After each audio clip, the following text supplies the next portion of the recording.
Há 5 anos, o mundo enfrentava uma das piores crises de saúde da história, a pandemia da Covid-19. O Espírito Santo passou por muitos desafios, mas você sabia que a pandemia deixou um legado para a saúde do estado?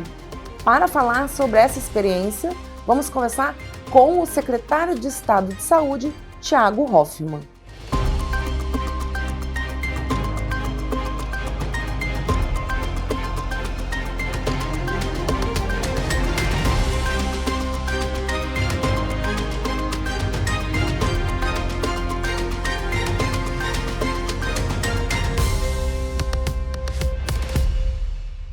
Muito obrigada, Thiago, por ter aceito o nosso convite.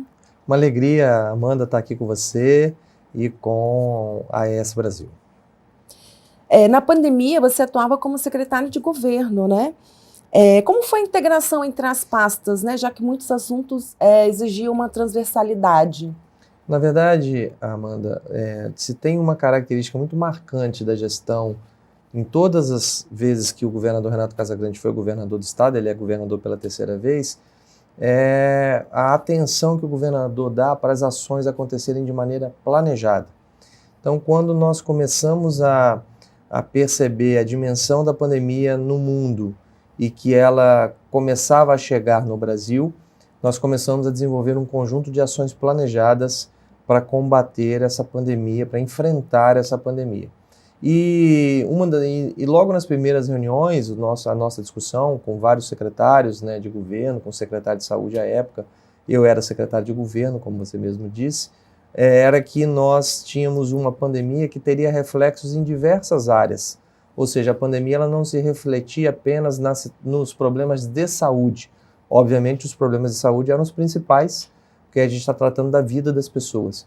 Mas a pandemia trouxe severos problemas econômicos, trouxe problemas de assistência social, trouxe diversos problemas em diversas áreas, de segurança pública, e tudo. Na Secretaria de Justiça, por exemplo, como é que você enfrenta a pandemia com pessoas confinadas, pessoas presas? Se circula o vírus dentro de um presídio, isso vira um problema muito grave. Então, nós precisávamos ter essa consciência de que a pandemia ela era um problema mais sistêmico do que apenas de saúde.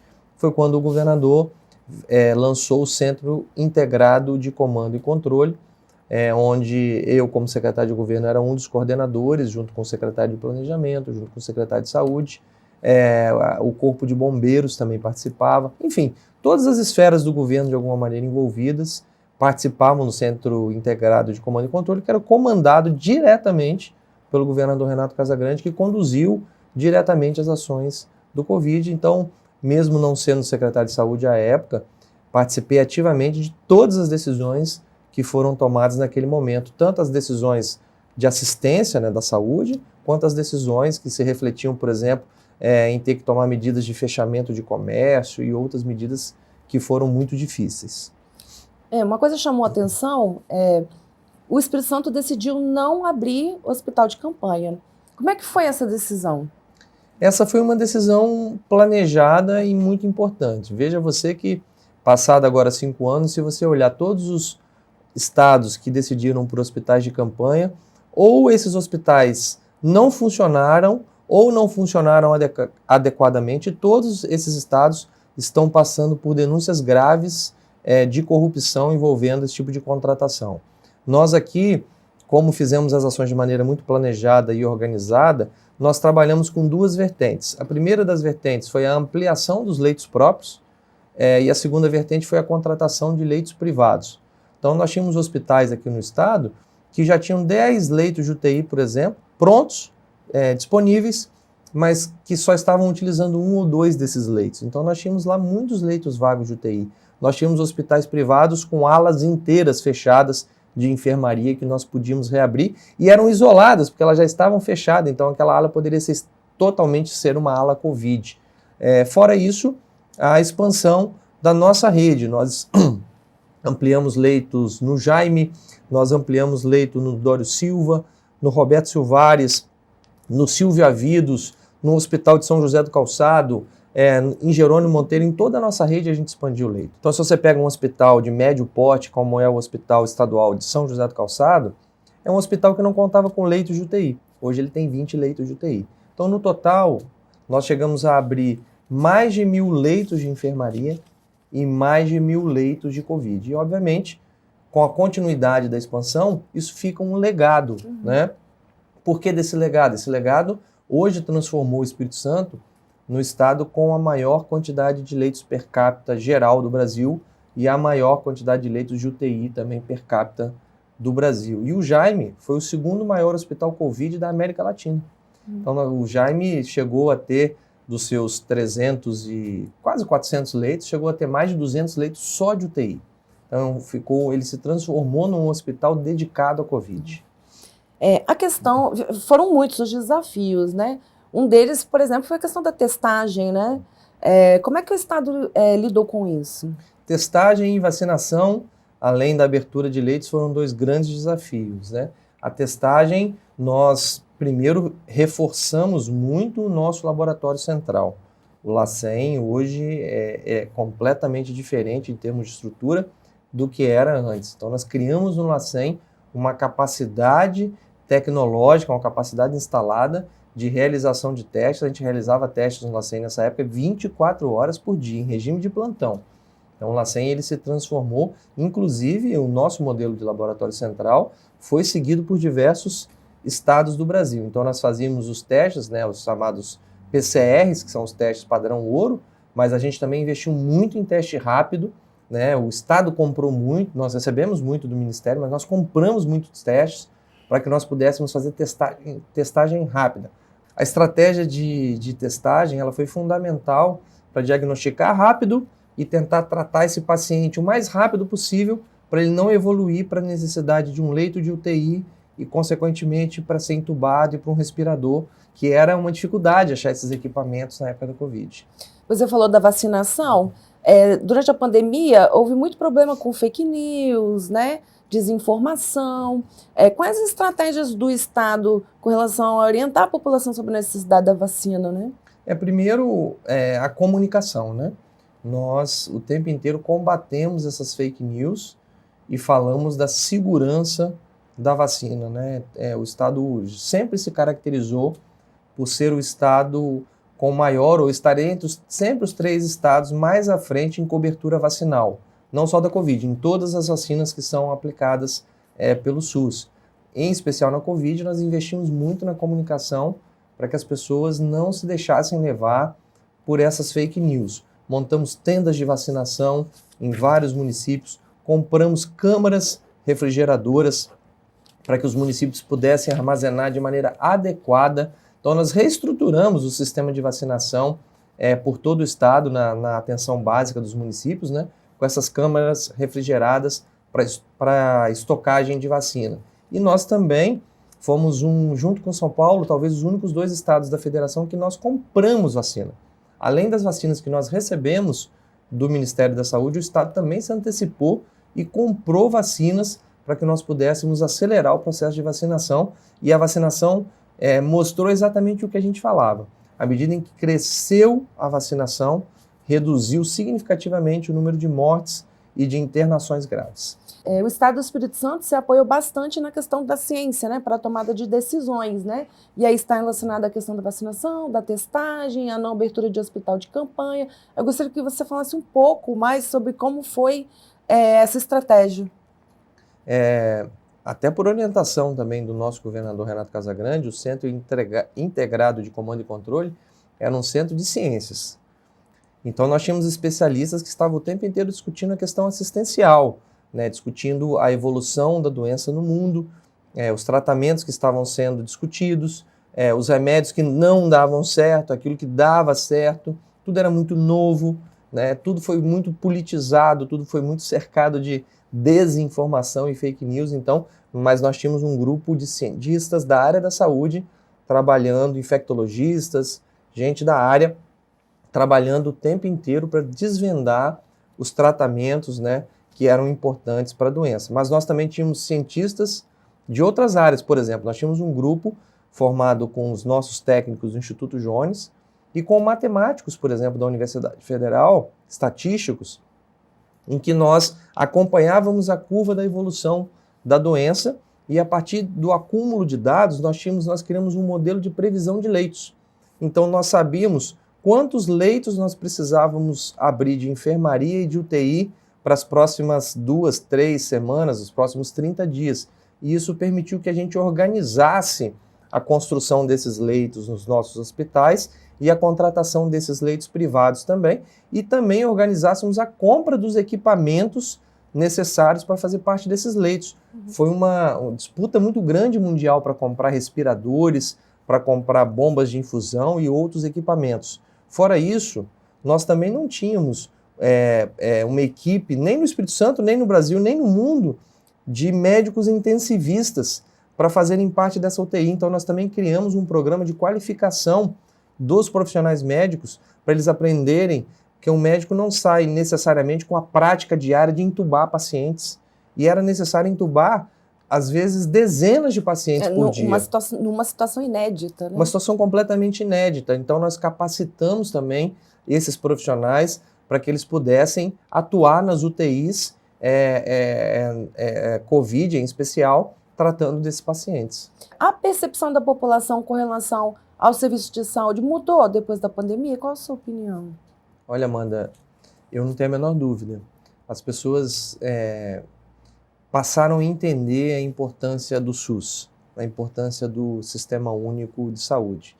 Porque as pessoas viram que mesmo tendo, às vezes, um plano de saúde, mesmo tendo os recursos financeiros próprios, necessários para ter uma assistência à saúde, naquele momento foi o Sistema Único de Saúde que segurou a barra, né, que segurou, que abriu o leito, que deu as condições para que a população pudesse ter um atendimento. Não que os hospitais privados, os planos não atuaram na pandemia, atuaram também, e a gente agradece porque colaboraram, reduzindo a pressão dos nossos hospitais, mas a grande maioria das pessoas foram atendidos no SUS, foram vacinadas numa vacina fornecida pelo Sistema Único de Saúde. Então isso tudo fez com que, na minha opinião, a população entendesse a importância do Sistema Único de Saúde, porque muitas vezes, já isso comprovado por pesquisa, a avaliação que o usuário faz do Sistema Único de Saúde é melhor do que a avaliação do não usuário, porque muitas vezes o não usuário avalia sem conhecimento de causa.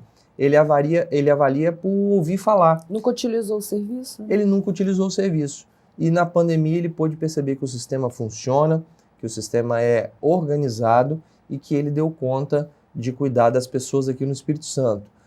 Aqui no estado do Espírito Santo a gente se orgulha muito em dizer que nenhum capixaba morreu sem conseguir chegar a um leito.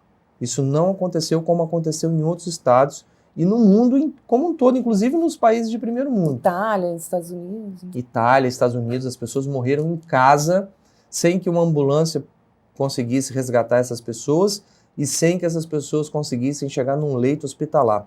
Se você for olhar, tem cenas de Portugal, me lembro bem disso, no noticiário, que apareciam filas de ambulância tentando entrar num hospital com pacientes dentro da ambulância, mas não conseguiam acessar um leito hospitalar. Aqui no Espírito Santo, nós atendemos todos os capixabas que precisaram de um leito, e não só os capixabas, como podemos também ajudar irmãos brasileiros de outros estados, Santa Catarina, do Amazonas e de outros estados que precisaram da nossa colaboração e a gente pôde ceder leitos para esses outros estados. Então, infelizmente, morreram muitos capixabas pela agressividade da doença, mas não pelo fato desses capixabas não terem recebido uma assistência adequada. Bom, agora vamos falar um pouco sobre o que está por vir, né?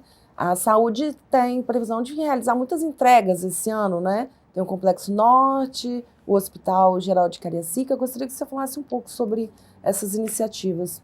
Passada a pandemia, a gente pode sonhar com um SUS ainda melhor para os capixabas, né? E isso que a gente tem feito sob orientação do nosso governador Renato Casagrande, né? Nós estamos, nesse exato momento que a gente está conversando aqui, com os 2 maiores hospitais do estado em construção. Todos para serem entregues, todos os 2 serão entregues até o final de 2026 para a população capixaba. O maior hospital do Espírito Santo hoje é o Jaime dos Santos Neves, que fica ali na Serra. Mas nós estamos com a construção do Hospital Geral de Cariacica, que após estar concluído será o nosso maior hospital. e também com o Complexo de Saúde Norte, que é o novo Roberto Silvares, que vai ser o segundo maior hospital estadual, e o Jaime, que hoje é o maior, vai ser o terceiro hospital em tamanho, né, em quantidade de leitos da nossa rede. Mas fora isso, nós também estamos com a duplicação do IMABA, que é o Hospital Infantil de Vila Velha. O IMABA, para quem ainda não sabe, é um hospital infantil de alta complexidade, né, que atende diversas especialidades complexas, como a cardiologia, fica ali em Vila Velha, e ele está sendo duplicado, e ele, ao final, vai ser o maior hospital infantil da América Latina.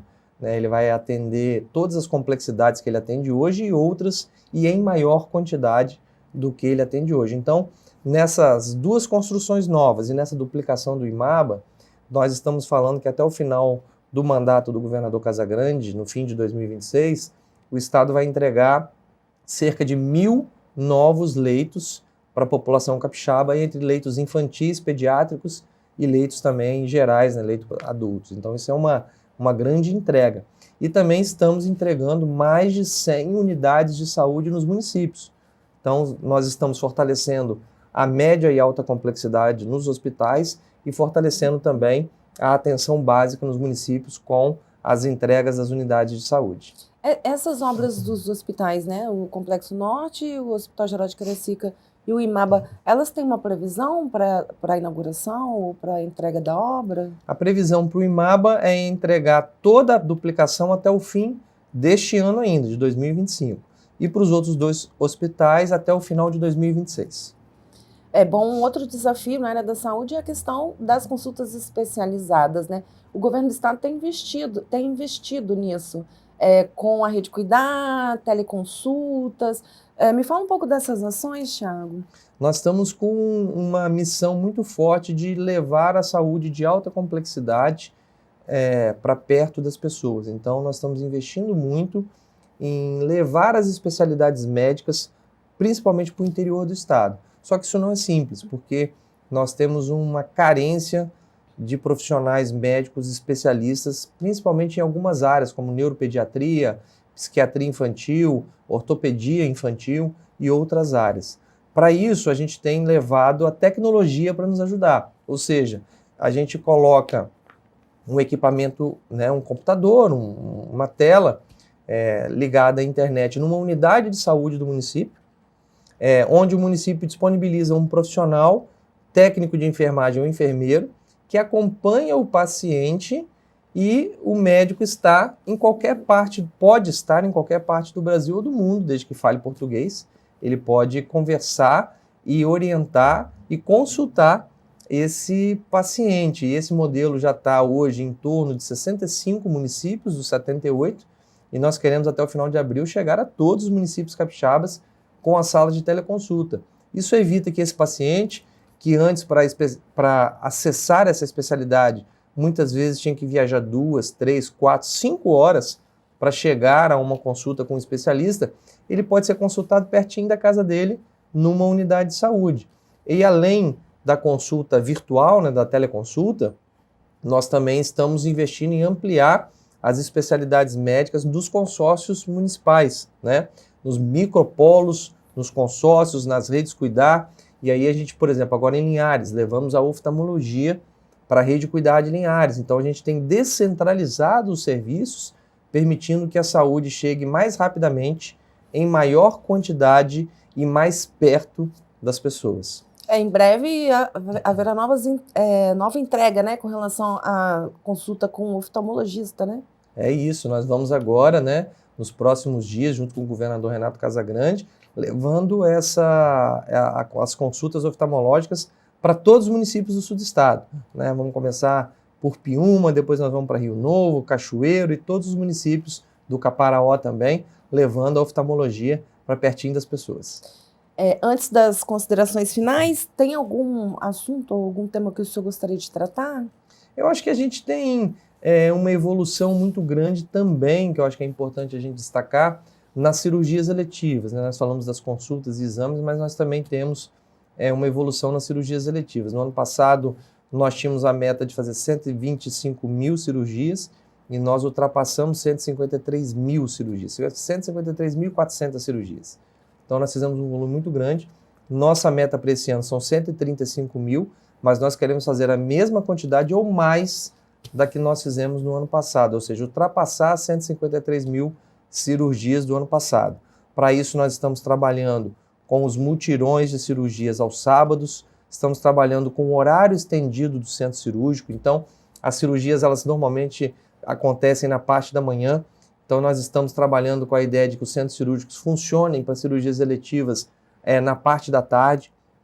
Então, trabalhando com o horário estendido, trabalhando com o Opera ES, que é o nosso programa, né, aos sábados também agora está funcionando, então nós estamos trabalhando e também contratando os hospitais de menor porte do interior para que eles possam também assumir algumas linhas de cuidado para nós nas cirurgias eletivas. São hospitais que muitas vezes estão ociosos e eles podem fazer cirurgias de baixa e média complexidade, que são cirurgias que não exigem um centro cirúrgico de muita complexidade, não exige leito de UTI, às vezes uma varizes, a maioria das cirurgias ginecológicas, uma parte das cirurgias ortopédicas. Então nós temos feito isso também para levar as cirurgias para o interior, para perto das pessoas, contratando esses hospitais para que eles possam nos prestar serviço em cirurgias, consequentemente avançando na redução do tempo de espera dos pacientes. Secretário, agradeço, né, a sua presença. Depois disso, se você quiser falar alguma coisa, se você não quiser também, eu já emendo, tá? Pode emendar. Se você quiser que eu fale, só me despedir. Seria tá isso. Bom. Secretário, muito obrigada pela sua presença. Obrigado, Amanda. Obrigado, ES Brasil, pela oportunidade de falar um pouco sobre a saúde pública do Estado do Espírito Santo. Não estamos felizes, estamos felizes com os avanços, mas entendemos que ainda temos muitos passos a dar, não estamos ainda satisfeitos, queremos avançar muito ainda, mas é importante a gente destacar conquistas como as que a gente falou aqui e dar um viva para o SUS Capixaba. Para você que está nos assistindo e quer saber mais sobre essa e outras informações, acesse esbrasil.com.br e até a próxima.